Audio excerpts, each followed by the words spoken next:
What is overloading, right different causes of overloading. तो यहाँ पे आपसे पूछा गया है ओवरलोडिंग क्या होता है और इसके अलग अलग काज क्या होंगे।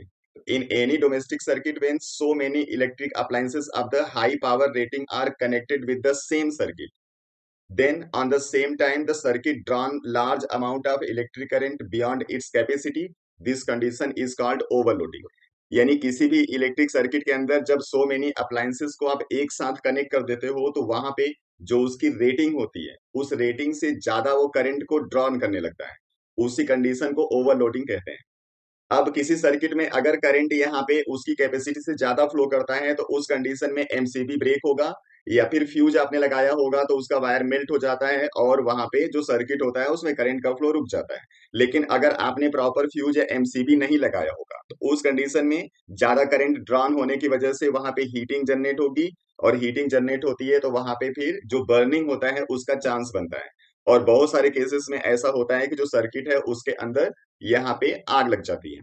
तो अगर किसी भी डोमेस्टिक सर्किट को आप ओवरलोडिंग से बचाना चाहते हैं तो आपको बहुत ज्यादा अप्लायंसेस को एक साथ कनेक्ट नहीं करना है और आपको प्रॉपर फ्यूज या फिर एमसीबी यूज करना है। तो यहाँ पे पूछ रहा है कि इसके काजेस क्या क्या हो सकते हैं।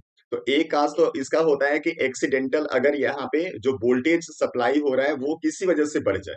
तो यहाँ पे जो डोमेस्टिक सर्किट हम लोग यूज करते हैं वहां पे लगभग 220 वोल्ट की पावर सप्लाई आपको मिलती है। तो पहला यहाँ पे कंडीशन है कि जब एक्सीडेंटल हाइक हो जाए इस वोल्टेज में, मतलब जिस पावर हाउस से आपको वोल्टेज मिल रहा है ये 220, अगर किसी वजह से बढ़ जाए, जैसे 250 वोल्टेज आपको मिलना शुरू हो जाए या 300 वोल्टेज मिलना शुरू हो जाएगा, तो उस कंडीशन में क्या होगा, अपने आप ओवरलोडिंग हो जाएगी और आपका जो सर्किट है ब्रेक हो जाएगा। जैसे आपको बोला जाता है कि जब थंडरिंग या फिर लाइटनिंग होती है तो उस टाइम पे आपको इलेक्ट्रिक अप्लायंसेस यूज नहीं करना चाहिए। ऐसा क्यों होता है, क्योंकि जो नेचुरल इलेक्ट्रिसिटी वहां पे जनरेट होती है, अगर वो आपके सर्किट के साथ कनेक्ट हो जाता है तो उस कंडीशन में आपको बहुत ज्यादा वोल्टेज मिलने लगता है, जिसकी वजह से जितने भी अप्लायंसेस उस टाइम पे वर्क कर रहे होंगे उनके बर्निंग के चांस बन जाते हैं। दूसरा यहाँ पे है कि ज्यादा इलेक्ट्रिक अप्लायंसेस को एक साथ आपको कनेक्ट नहीं करना है।